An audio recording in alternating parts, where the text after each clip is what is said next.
Bonjour Youssouf.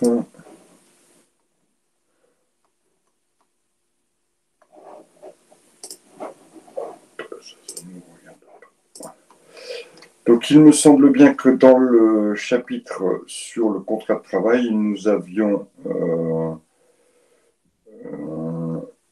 étions arrivés à la question 5. D'accord ? Question 5 qui va traiter un peu plus des problématiques de CDD et pour lesquelles nous allons donc répondre aux 5 questions successives. D'abord, y a-t-il des questions par rapport à ce qu'on avait vu précédemment ou d'ordre général? Y a-t-il des questions? Personne? Non, pas de questions.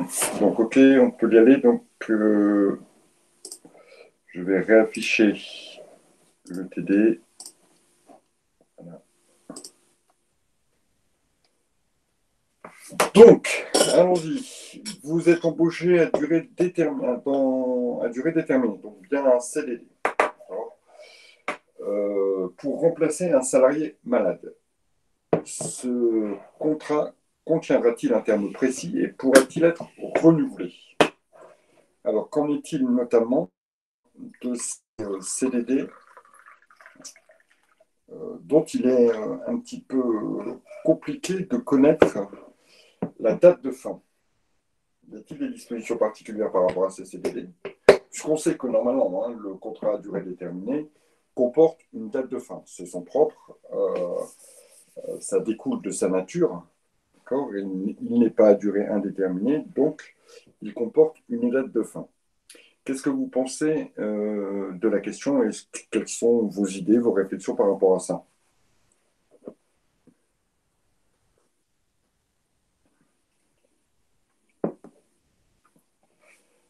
Pas d'idée, pas de réflexion.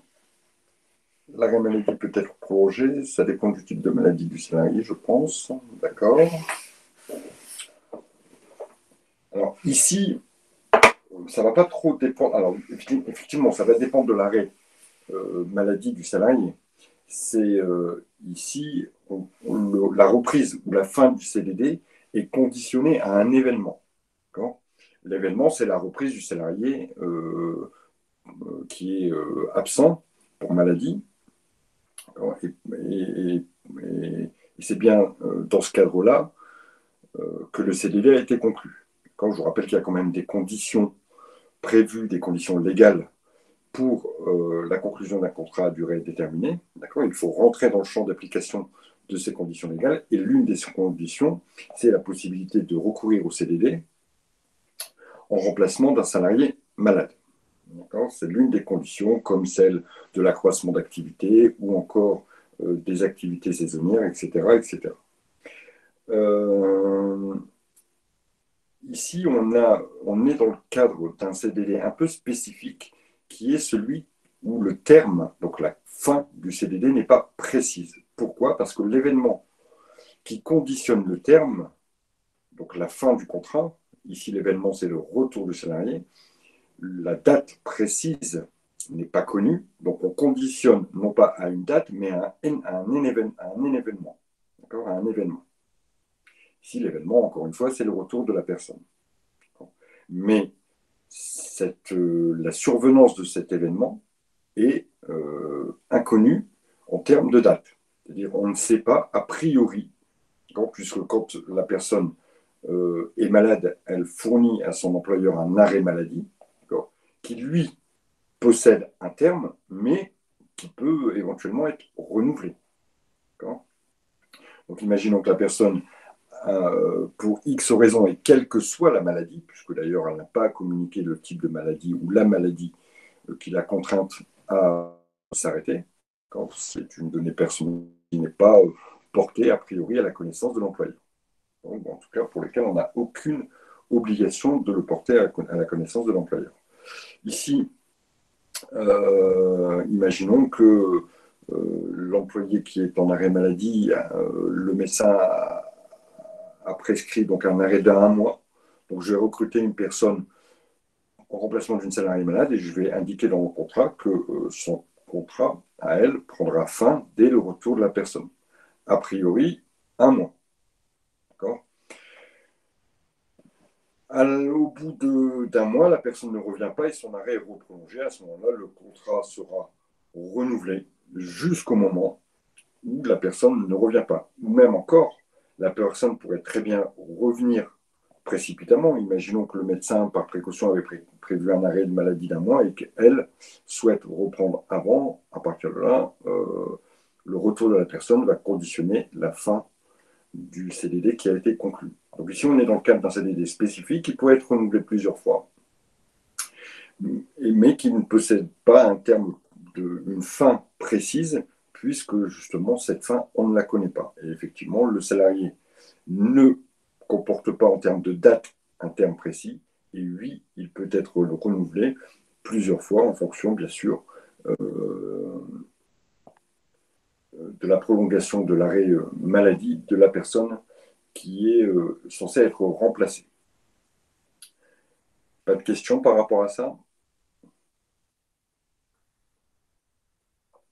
Non. Très bien. Alors, vous êtes embauché à durée déterminée en raison d'un surcroît d'activité. Encore une fois, là, bon, on a quelque chose qui permet de recourir au CDD. Votre contrat est d'une durée de 3 mois. Quelle sera la durée de la période d'essai? Ah. Alors, on sait que concernant le contrat à durée indéterminée, la période d'essai est déterminée d'abord par la loi, d'accord, et ensuite, elle peut aussi être déterminée par les conventions collectives dans d'autres proportions que celles que donne la loi. Je vous rappelle, malgré tout, que concernant le contrat à durée indéterminée, la période d'essai est de 2 mois, renouvelable une fois pour les employés. Elle est de 3 mois pour les agents de maîtrise et les techniciens, aussi renouvelable une fois. Et elle est de 4 mois pour les cadres, renouvelable une fois. Donc, ça fait 4, 6 et 8 mois. Maintenant, concernant les CDD, la durée de la période d'essai, encore une fois, c'est très important, d'accord? C'est très important, puisque je vous rappelle que elle va pouvoir conditionner éventuellement une rupture de contrat sans avoir à donner un motif, toujours en respectant cette période de délai de prévenance que l'on connaît. Alors, comment ça se calcule pour la période d'essai? Dites-moi.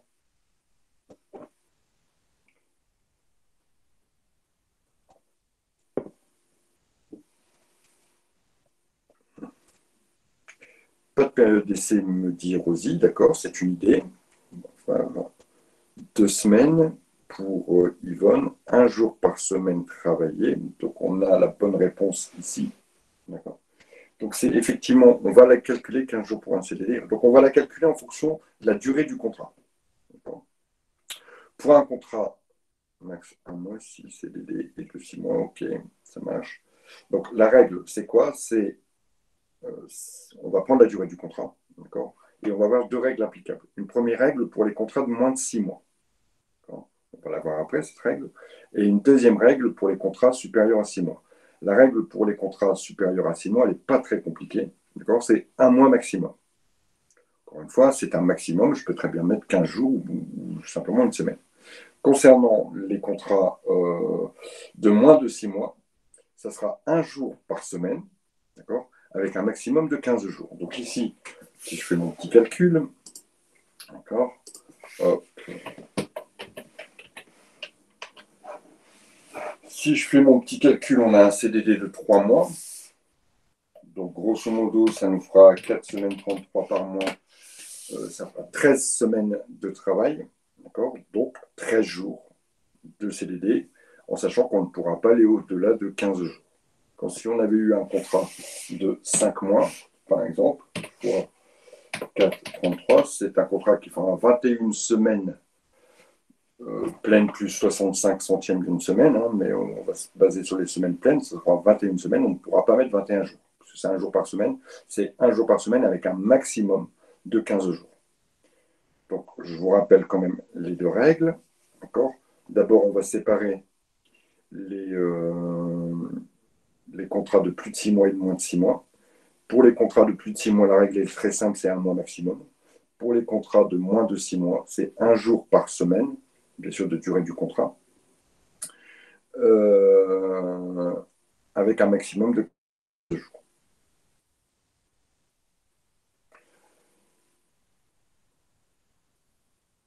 Alors, concernant maintenant la question suivante. Dès qu'il y a une interrogation sur ce que je dis, vous n'hésitez pas, hein, vous intervenez, vous me dites, vous me demandez de répéter ou vous me demandez. Donc, ici, nous parlons du renouvellement du CDD.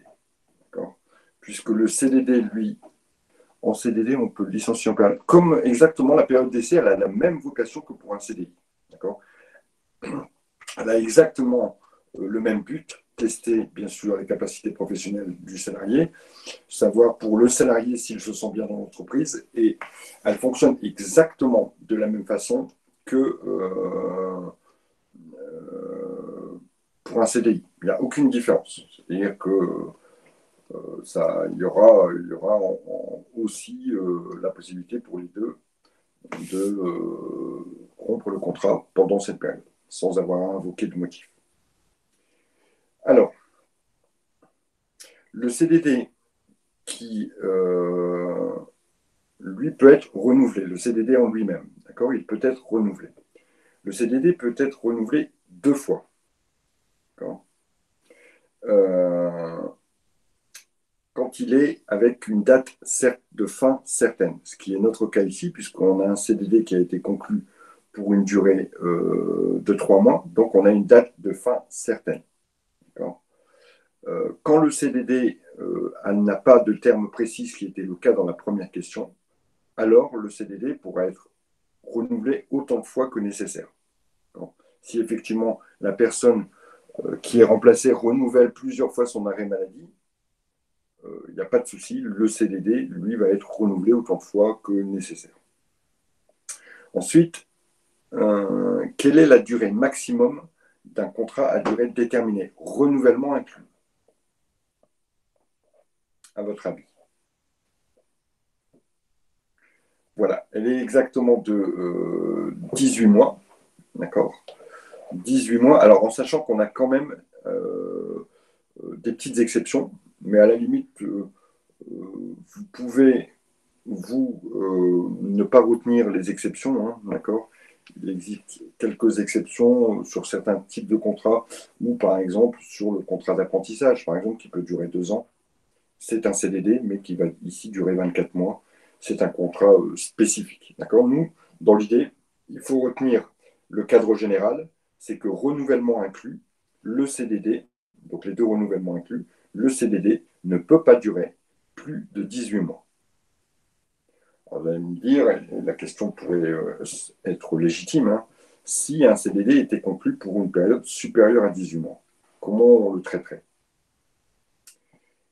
Si le CDD a été conclu pour une période de 18 mois, malheureusement, ici, on va devoir annuler le contrat, dire que le contrat n'est pas bon, puisqu'il il ne respecte pas les dispositions légales, et par conséquent, le salarié sera retransféré en CDI.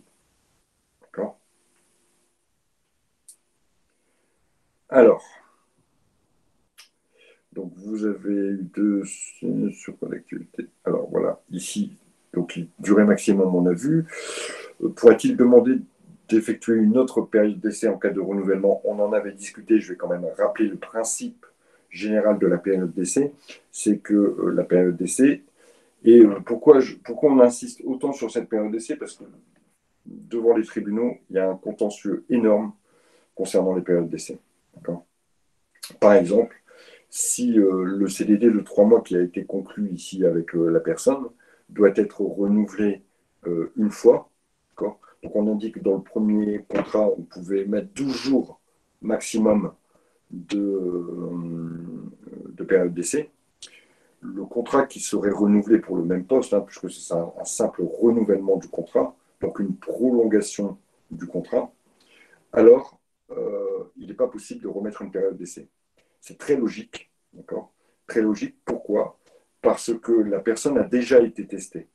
Pourquoi remettre un deuxième test? Si la personne n'avait pas répondu, même en dehors de la période d'essai, aux attentes de l'employeur, alors on n'aurait pas renouvelé le contrat. C'est une évidence. Si on renouvelle le contrat, c'est que la personne est conforme aux attentes de l'employeur. Par conséquent, il est inutile de remettre une période d'essai. Donc une période d'essai qui serait remise dans un contrat renouvelé, ben, vous savez ce qu'il en est de ces périodes qui sont, on va dire, entre guillemets, illégales, elles sont réputées non écrites.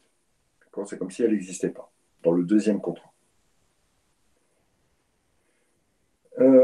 Voilà pour ce deuxième point. Donc ici, ce qu'on a vu comme critère de notre CDD, c'est son renouvellement, donc renouvellement deux fois, d'accord, deux renouvellements possibles. La durée maximum 18 mois et pas de période d'essai possible quand le CDD est renouvelé dans le CDD, bien sûr, dans le deuxième CDD. Et ensuite, concernant la durée, on retient CDD plus de 6 mois, 1 mois maximum pour la période d'essai, CDD de moins de 6 mois, 1 jour par semaine travaillé avec un maximum de 15 jours. Concernant la troisième question.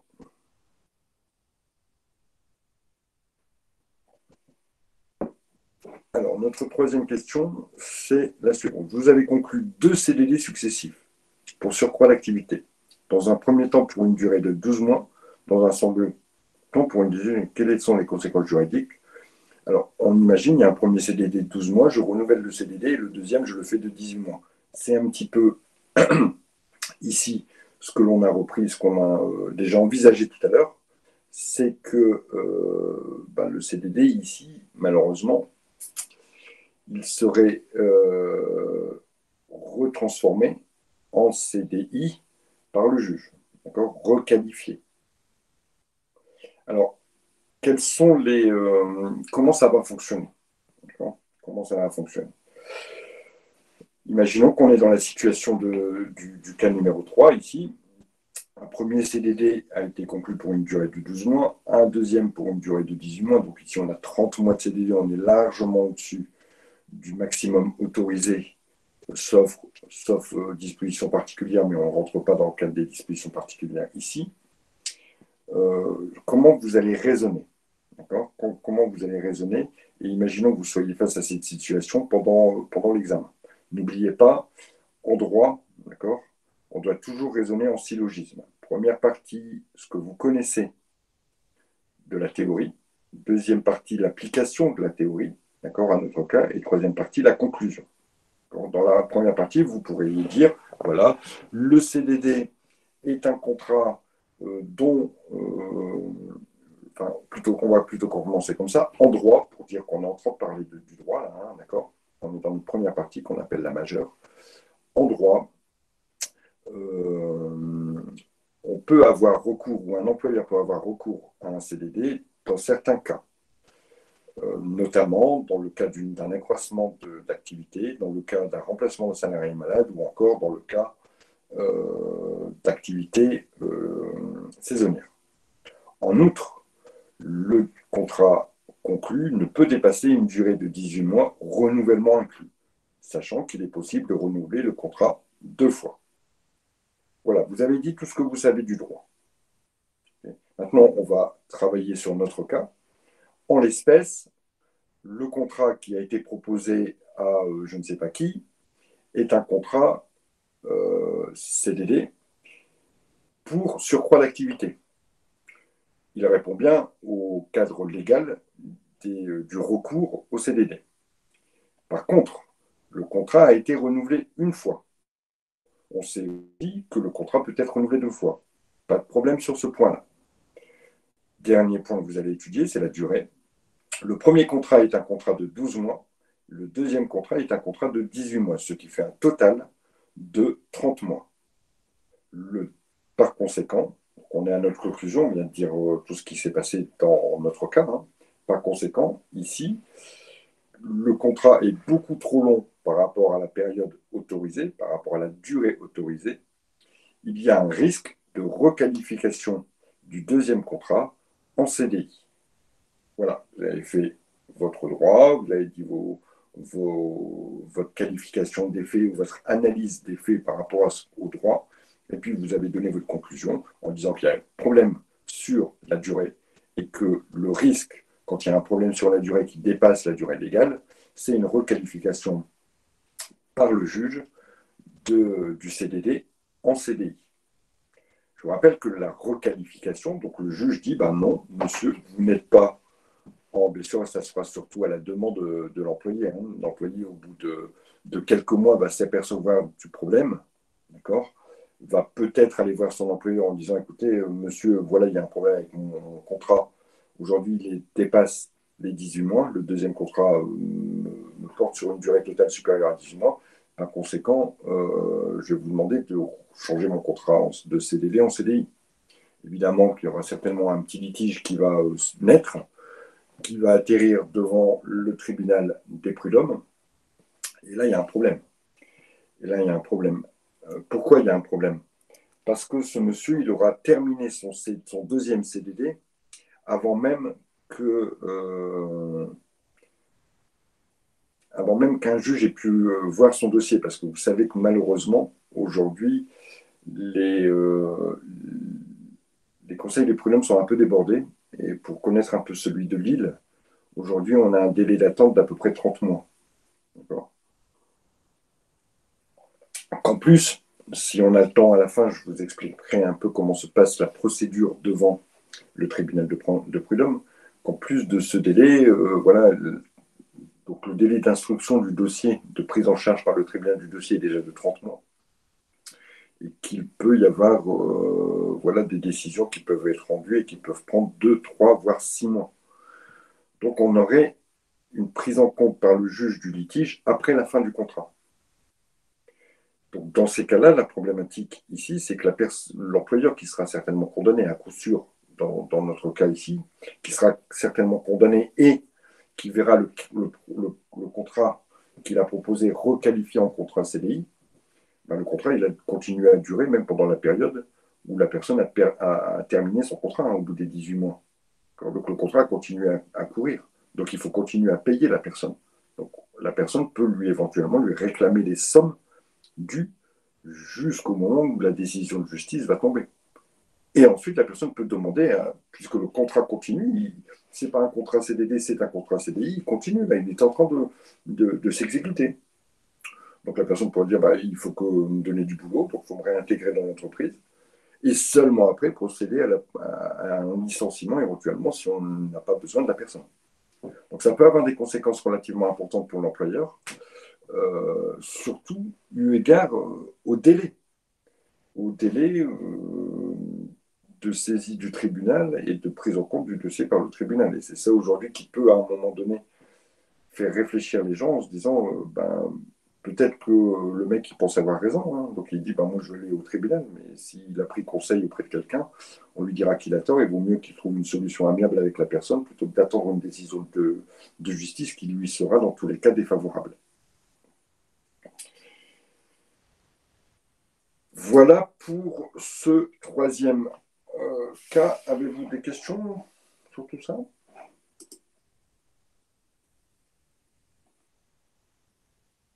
C'est tout bon?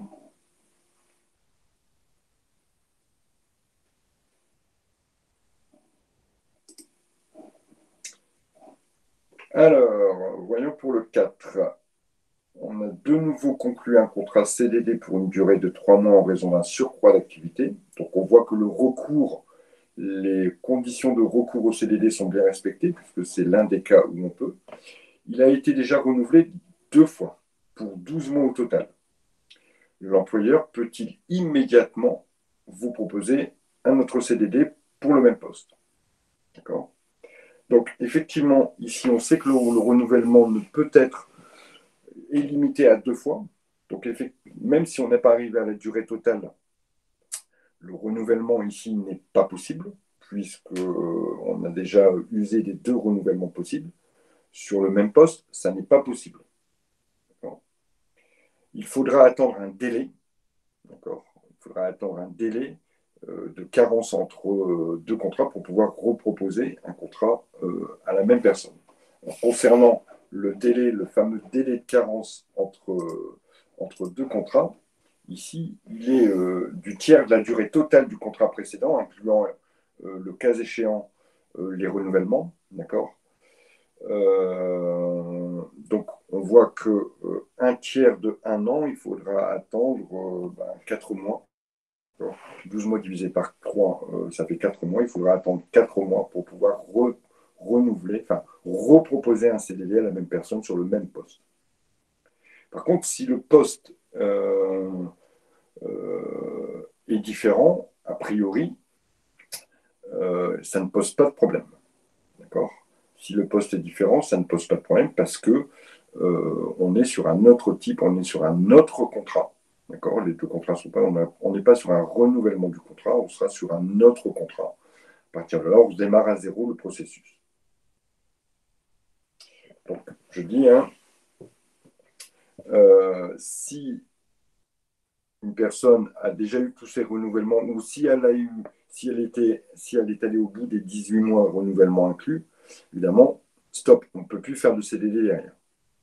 Il faudra attendre ce qu'on appelle un délai de carence, d'accord, un délai à respecter entre deux contrats. Et ce délai de carence, il est du tiers de la période du contrat déjà passé, renouvellement inclus. Ça, c'est pour les contrats de plus de 14 jours. Il est différent pour les contrats de moins de 14 jours. Vous regarderez dans votre cours pour avoir le détail par rapport à ça.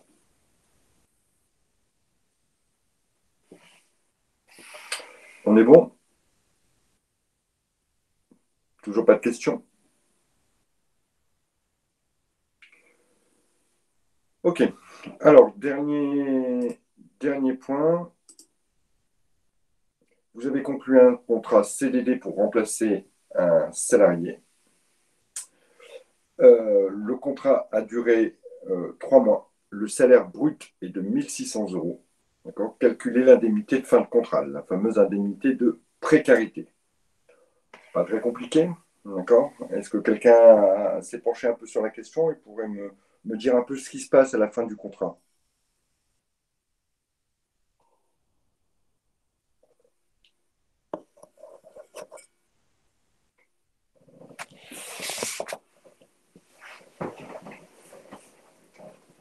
Alors, ce qui se passe à la fin du contrat, d'accord, c'est que effectivement, le salarié a le droit à deux indemnités. Une première indemnité qui est l'indemnité compensatrice de congés payés, c'est-à-dire que vous savez qu'à chaque fois que vous travaillez un mois, vous allez acquérir des congés. D'accord. Vous allez acquérir 2 jours et demi de congés par mois. Ces congés, on les valorise. On leur donne une valeur. Alors, inutile de compter, de savoir comment, mais bon, c'est au 30e, peu importe. Euh, les congés vont être valorisés. On va leur donner une valeur en argent, en euros. Donc, première chose, à la fin de votre contrat, les congés que vous n'avez pas pris, évidemment, sauf si vous avez pris les congés, mais en général, pour un contrat de 3 mois à durée, un contrat à durée déterminée de 3 mois, on ne va pas prendre les congés. Puisque ça dépend aussi dans les périodes où on tombe, enfin peu importe. Mais tous les jours que vous n'avez pas pris et auxquels vous aviez le droit, hein, puisque ici, si on prend notre exemple, notre gars, il avait le droit à 7 jours et demi de congé, qu'il aurait peut-être pu prendre plus tard, mais en tout cas, il les a acquis, il les a cumulés dans un compteur à chaque mois terminé. Donc il avait le droit à 3 jours et demi de congé. On va lui dire, voilà, ces 3 jours et demi de congé correspondent à 500 euros. Le calcul, on s'en fiche. On vous donne cette prime. Donc on vous donne cette indemnité plutôt. Donc indemnité compensatrice de congé payé. Parce que vous n'avez pas pu prendre vos congés. Ça, c'est la première des primes qui est due à la fin du contrat. La deuxième chose qui est due à la fin du contrat, c'est ce qu'on appelle une prime de précarité. La prime de précarité, elle est de 1600 euros. Ça aurait été bien. Elle est de 10% de tous les salaires bruts perçus. Donc en l'espèce, ici, notre petit gars, il a gagné 1600 euros par mois. D'accord. Donc sur 3 mois, hop, on va mettre donc 3000, ça fera 4008 sur les 3 mois. si on ne devait pas prendre en compte l'indemnité compensatrice de congés payés, qu'on devrait, mais ici on ne nous en parle pas, on prendrait 10% de 4 800 euros, soit 480 euros de prime de précarité. Cette prime, c'est une prime brute, donc il faudra retirer les cotisations de façon à connaître l'impact sur le net. Donc, mais à chaque fin du contrat, la personne a le droit à 10% de tout ce qu'il a touché. Ce qui peut être plutôt pas mal, hein, comme, voilà, comme petite prime de fin de contrat. Il se peut que dans certains secteurs d'activité, la prime soit réduite. Elle peut être réduite, par exemple, si l'employeur a fait de la formation pour ce salarié. On peut imaginer, par exemple, que le salarié sur un contrat un peu plus long, mais sur un contrat de 18 mois, okay, ait été formé à des techniques particulières. À ce moment-là, dans certains secteurs d'activité, pas dans tous, les conventions collectives permettent à l'employeur de réduire la prime d'activité parce qu'il a formé le salarié. Bon, ça, ce sont des exceptions, mais vous voyez que voilà, en droit du travail, il y a le global, mais il y a beaucoup d'exceptions. Ici, nous, on vous demande, enfin, il ne vous est pas demandé de connaître les situations particulières. Il vous est simplement demandé de connaître le cadre général. Mais moi, je vous dis, quand vous serez des professionnels et si vous êtes confrontés à des problématiques en droit du travail, regardez le cadre général et regardez le droit applicable à votre branche d'activité. Et ce droit applicable, on le trouve souvent dans la convention collective qui peut être plus ou moins fourni. Alors, y a-t-il des questions par rapport à ce chapitre que nous avons donc terminé? A priori, pas de questions. Tout le monde est au clair là-dessus. Bon, moi, c'est pas très compliqué. Il y a un petit peu à savoir. Je pense qu'il y a un certain nombre de choses que vous saviez déjà. Si pour certains, vous avez déjà été dans le monde du travail, peut-être quelques petites notions à revoir. Et voilà, maintenant, il va falloir apprendre. Je pense que d'ici la fin de la semaine, je vous ferai un questionnaire dessus qui sera noté et qui servira d'évaluation, d'accord? Vous l'aurez, je vous préviendrai avant, évidemment, il y aura du temps pour le faire et ça me servira du coup d'évaluation pour votre semestre. Je vais profiter des quelques minutes qui nous restent pour vous expliquer, pour faire un petit complément un petit peu sur ce type de chapitre et sur toute la problématique du litige prud'homal. Donc, du litige, ce sera un QCM sur le moment. Non, j'ai dit que vous aurez du temps pour le faire. D'accord?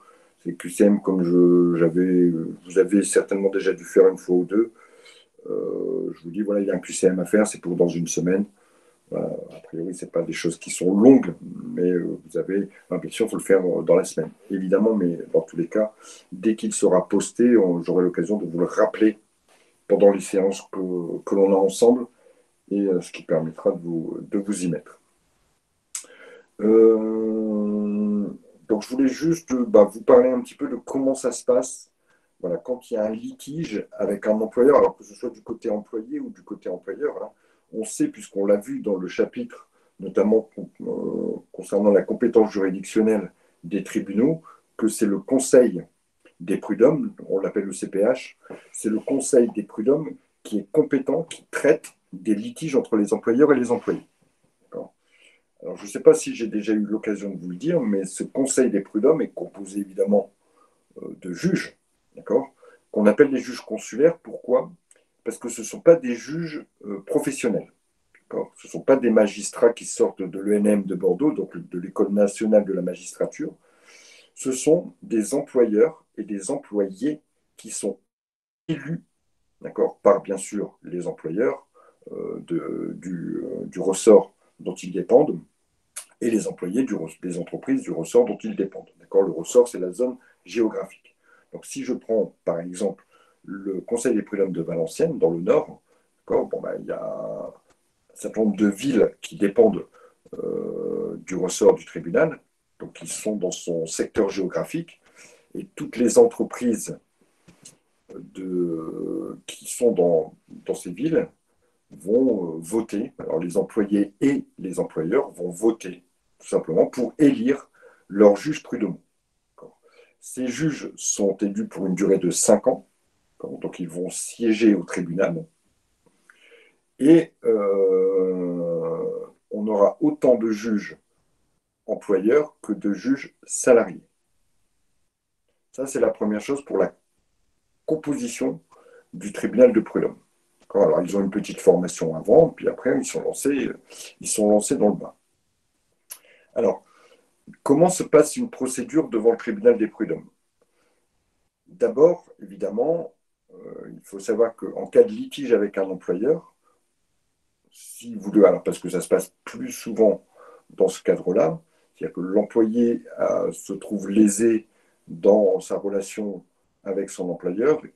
Alors, souvent, il y a une petite phase amiable, hein. C'est-à-dire qu'on va voir son employeur, on dit bah oui, mais regardez, il y a ça qui ne va pas, non, vous ne me payez pas mes heures supplémentaires, par exemple. Alors, je fais des heures supplémentaires tous les mois à votre demande et à la fin du mois, je ne les vois pas sur ma fiche de paye. Et on ne me propose pas non plus de rattraper en congé les heures supplémentaires faites. Par conséquent, il y a un problème. Il y a un problème dans l'exécution. Moi, je fais le boulot, vous ne faites pas le vôtre, vous n'exécutez pas votre obligation, celle de me payer. L'employeur n'entend pas changer son fusil d'épaule ni sa position. Le salarié voilà, va saisir le tribunal des prud'hommes. Peut-il le faire seul ou doit-il obligatoirement s'adjoindre les services d'un avocat? C'est une question que je vous pose. C'est-à-dire, la représentation par avocat est-elle obligatoire devant le tribunal des prud'hommes, devant le conseil des prud'hommes? Rosie ne pense pas.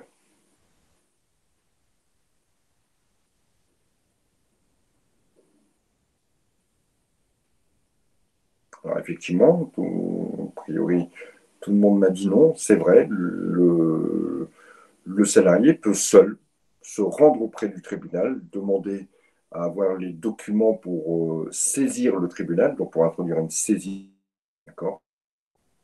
Et à partir de là, le tribunal prendra en compte sa demande. Et effectivement, la représentation par avocat n'est pas obligatoire devant le tribunal. Alors aujourd'hui, vous êtes obligé d'avoir un avocat quand vous allez saisir le tribunal judiciaire, dans les litiges civils et commerciaux. Voilà, vous avez un problème avec votre voisin. Si le montant du litige en question est supérieur à 10 000 euros, alors vous êtes obligé d'avoir un avocat. Là, vous ne pouvez pas faire les démarches vous-même. Il faut que vous soyez accompagné et représenté obligatoirement par un avocat. Par contre, si le litige est inférieur à 10 000 euros, vous pouvez faire toutes les démarches tout seul. Aucun problème. Si vous êtes devant le tribunal de commerce, pareil, la représentation par avocat n'est pas obligatoire, sauf pour les litiges supérieurs à 10 000 euros, ou encore pour les litiges dont la somme est inconnue. Si vous êtes devant le tribunal de police, pas de représentation par avocat. Le tribunal correctionnel, pas de représentation par avocat. Par contre, la cour d'assises, représentation par avocat obligatoire. Voilà pour les tribunaux de première instance en matière civile et en matière pénale, comment ça se passe dans les rapports avec un avocat éventuel. Donc ici, devant le CPH, devant le Conseil de prud'homme, inutile d'avoir un avocat. Alors bien sûr, ça pourra toujours être utile, mais inutile d'avoir un avocat. Au même titre, vous pouvez être représenté par quelqu'un d'autre, ce qui est peut-être un des seuls cas, alors que devant les autres juridictions, ça n'est pas possible. Vous pouvez mandater un représentant syndical, une personne qui puisse vous représenter auprès au tribunal et défendre vos intérêts. Donc, une saisie est faite, donc vous allez au tribunal, bonjour monsieur, voilà, j'ai un problème avec mon employeur, bon, très bien, le greffier va prendre un certain nombre de renseignements, il va même vous aider dans la rédaction de la saisine, vous allez donner toutes les pièces qui permettent bien sûr au juge de pouvoir instruire votre affaire. Donc, si vous avez des relevés d'heures supplémentaires, par exemple dans mon cas, des fiches de paye, votre contrat de travail qui prouve que vous êtes bien salarié de la société, etc., etc. Donc vous allez donner tout ça au tribunal. Et là, vous attendez. Comme je vous l'ai dit tout à l'heure, malheureusement, en plus avec le Covid, les tribunaux sont aujourd'hui surchargés. Et sur l'île, on est à 30 mois de délai, grosso modo. Hein. Et puis un jour, donc, vous recevez une convocation, et votre employeur, bien sûr, va recevoir aussi la même convocation, en disant, ben voilà, vous reprochez à votre employeur le non-paiement des heures supplémentaires, donc je vous demande de venir au tribunal tel jour. L'employeur, lui, va dire, bah, votre salarié vous reproche de ne pas lui payer ses heures supplémentaires, il nous fournit tel document, tel document, tel document, veuillez vous présenter au tribunal tel jour. Obligatoirement, obligatoirement, d'accord, il y a toujours une phase de conciliation. Donc les deux parties au litige se retrouvent tous les deux autour d'une table avec un juge qui est là, mais qui est juste là pour dire essayez de vous trouver une solution. Essayez de trouver une solution amiable. Donc vous allez discuter, vous allez dire, ben voilà, monsieur l'employeur, vous vous retrouvez au moins autour d'une table et avec quelqu'un qui va organiser un peu les discussions. Bonjour monsieur l'employeur, voilà, j'ai fait 90 heures supplémentaires qui n'ont jamais été payées. Moi, tout ce que je vous demande, c'est le paiement des heures supplémentaires et peut-être un petit peu de dommages et intérêts et quelques frais. L'employeur, soit il dit, bah, ok, allez, moi je vous propose de vous payer 70 heures et puis on tombe d'accord. Et voilà, c'est de la négoce. D'accord. À partir du moment où si vous tombez d'accord sur une solution, le juge qui est là va valider la solution. Il va dire, ok, je prends note que monsieur l'employeur paiera 70 heures supplémentaires. Par conséquent, ça solde le litige. Ça a la force d'une décision de justice. Et donc, évidemment, on ne pourra pas revenir dessus. Et il faudra absolument que l'employeur paye. C'est comme s'il y avait une décision de justice. D'accord. C'est une procédure qui est validée par le juge et donc qui a force obligatoire. Deuxième solution, les parties ne tombent pas d'accord. L'employeur dit non, non, moi je ne veux pas lui payer, j'ai pas à lui payer, X raison, d'accord. Et le salarié dit bah, moi je maintiens ma demande. Donc le juge va constater qu'il n'y a pas d'accord possible. Lui, il n'intervient pas, il constate simplement qu'il y a un accord ou qu'il n'y a pas d'accord. Tout ce qu'il va faire, c'est organiser un peu les débats en disant bah, allez-y, monsieur, dites-nous ce que vous avez à reprocher à votre employeur. Bah, monsieur l'employeur, dites-nous ce que vous avez à reprocher aux salariés. Bon, est-ce que vous arrivez à vous mettre d'accord sur une solution commune? Oui, je valide et j'atteste de l'accord qui a été trouvé. Non, vous n'êtes pas d'accord. Bon, bah ok, on se retrouvera devant cette fois-ci ce qu'on appelle le bureau de jugement, c'est-à-dire là, un véritable jugement qui va être rendu. Lors de ce jugement, il y aura 3 juges, un président et 2 assesseurs. Un greffier aussi qui est chargé d'organiser un petit peu tout ça. Vous serez appelé à, à dire ce que vous réclamez et pourquoi vous le réclamez. Votre employeur sera appelé aussi c'est une procédure contradictoire orale. Chacun va défendre son point de vue. Les 3 juges vont vous écouter et vont vous dire, voilà, à la fin, bon, vous avez dit que vous voulez le paiement de vos heures supplémentaires, vous avez dit que vous ne voulez pas le paiement des heures supplémentaires, enfin que vous ne voulez pas payer les heures supplémentaires. Ok, ben nous on va se réunir maintenant. C'est ce qu'on appelle le délibéré. Les juges vous ont écouté, ils disent ok, maintenant vous repartez dans votre coin et vous attendrez le délibéré, donc la décision qui sera rendue dans 15 jours, un mois, 2 mois, en fonction bien sûr des affaires et du boulot que les juges ont. Imaginons que ce soit un cas plutôt simple, les juges disent le délibéré dans 15 jours. 15 jours plus tard, c'est affiché au tribunal, mais vous allez aussi recevoir par notification le jugement qui condamne, par exemple, votre employeur à vous payer les heures supplémentaires réalisées. À partir de là, qu'est-ce qui vous est... L'employeur, il a quoi comme possibilité? Qu'a-t-il comme possibilité, votre employeur? Dites-moi. Quand on a obtenu un premier jugement, est-ce qu'il y a des voies de recours? Est-ce qu'il y a possibilité de contester ce premier jugement? On peut faire appel. Voilà ce que j'attendais. Alors, on va pouvoir faire appel. Je vais juste vérifier une chose puisqu'il y a un...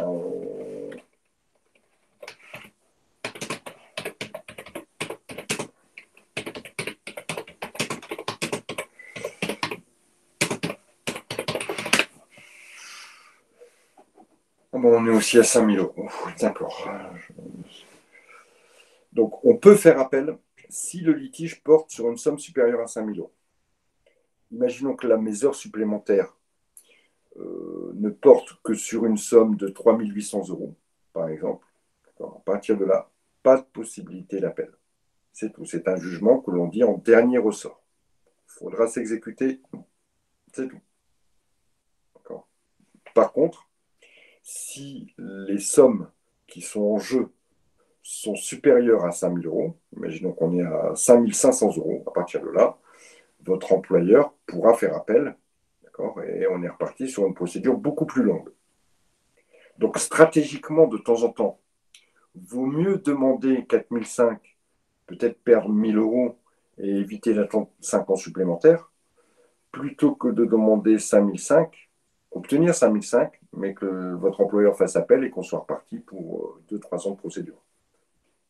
Et que là, éventuellement, en appel, l'avocat est obligatoire.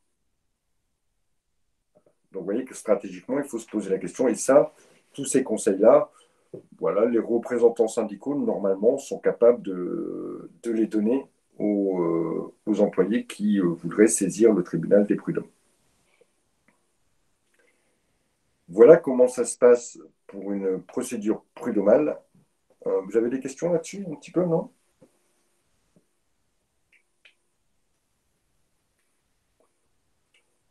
Pas de questions.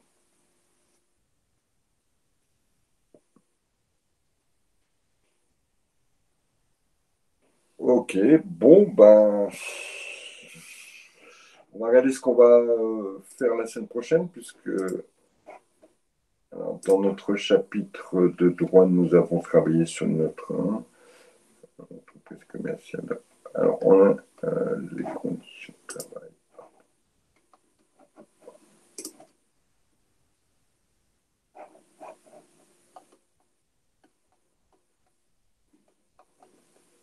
Donc, ben, lors de notre prochain cours, je les ai libérés là, je vous indique. Dans notre progression, on va voir la protection sociale lors du prochain cours. Donc, je ne sais plus, on se voit peut-être mercredi ou jeudi, je crois, il me semble. Donc, on fera la protection sociale. Donc, je vais vous demander de préparer le cours, préparer le TD. Il y a une petite vidéo. C'est plutôt de la culture personnelle ici qui vous est demandé et qui vous est donné. D'accord. Voilà, le TD, il n'est pas très long. Il y a une petite dizaine de questions. Ça nous permet de balayer un petit peu tout le principe de la protection sociale. D'accord. Et nous verrons aussi les conditions de travail. D'accord. Avant que vous partiez, et après les pouvoirs de l'employeur et leurs limites. Hop, je suis en train de vous libérer les cours. Comme ça, vous savez comment on va travailler. Ça marche pour tout le monde? Ok, bon bah écoutez, ça va quelques minutes d'avance nous terminer la séance d'aujourd'hui et on se retrouve. Donc je crois qu'on se retrouve jeudi pour la suite. Allez, je vous souhaite une bonne soirée et je vous dis à jeudi. Ciao tout le monde.